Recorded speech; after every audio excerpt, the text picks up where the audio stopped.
ọ̀kan lára àwọn atọ́kùn ètò tí wọ́n ń pè ní Master of Ceremony MC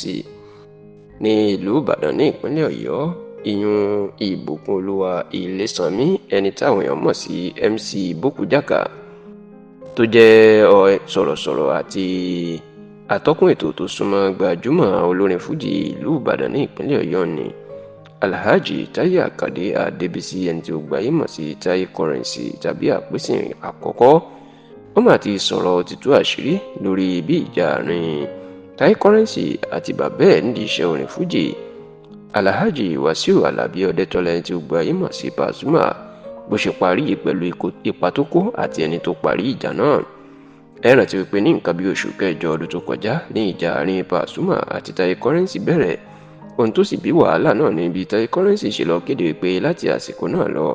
ẹnikẹ́ni ò gbọdọ̀ pe òun ní ọmọ Pasuma mọ́ nítorí pé ọ̀gá ló jẹ́ sóun kò sí tóun bí lọ́mọ. Táyé Currency tó sọ ńgbà náà pé bí ẹnikẹ́ni bá fẹ́ torí pé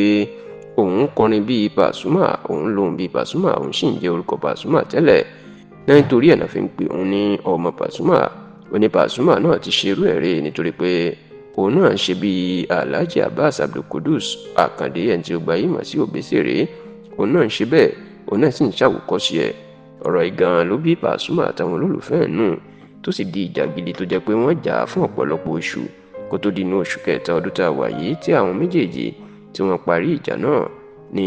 orílẹ̀-èdè Saudi Arabia tí wọ́n ti lọ fún hajj kékeré lásìkò àwẹ̀ Ramadan èyí tí àwọn mùsùlùmí máa ń pè ní umrah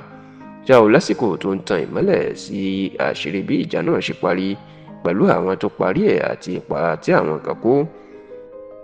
Ìbùkúnolúwa Ilésànmí ìyún MC Bókùjáká tó jẹ́ pé àwọn olólùfẹ́ Pasuma tó máa ń sọ̀rọ̀ sí nítorí bó ṣe máa ń gbé ọ̀rọ̀ Táyé Currency sórí tó máa ń gbèjẹ́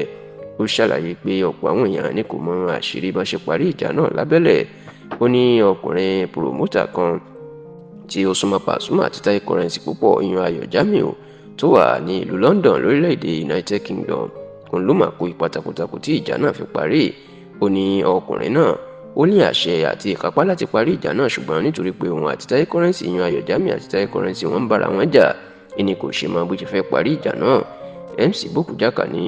Ayọ̀ Jamiu ló pe òun kódà ó ló fẹ́ fún òun ní $200,000 náírà 200,000 naira pé kóun pe Pasuma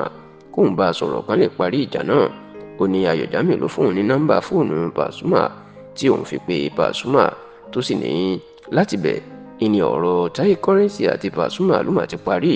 tó ní àṣírí eléyìí kò hàn sí àwọn èèyàn tó sì ní ó ní àjọsọ ọ̀rọ̀ tí Pasuma àti Táyé Currency ti jọ sọ àti nǹkan tí wọ́n ti jọ fọwọ́ sí kó tó di pé àwọn èèyàn rí tí wọ́n jọ ń parí ìjà níta gbangba ó ní ṣùgbọ́n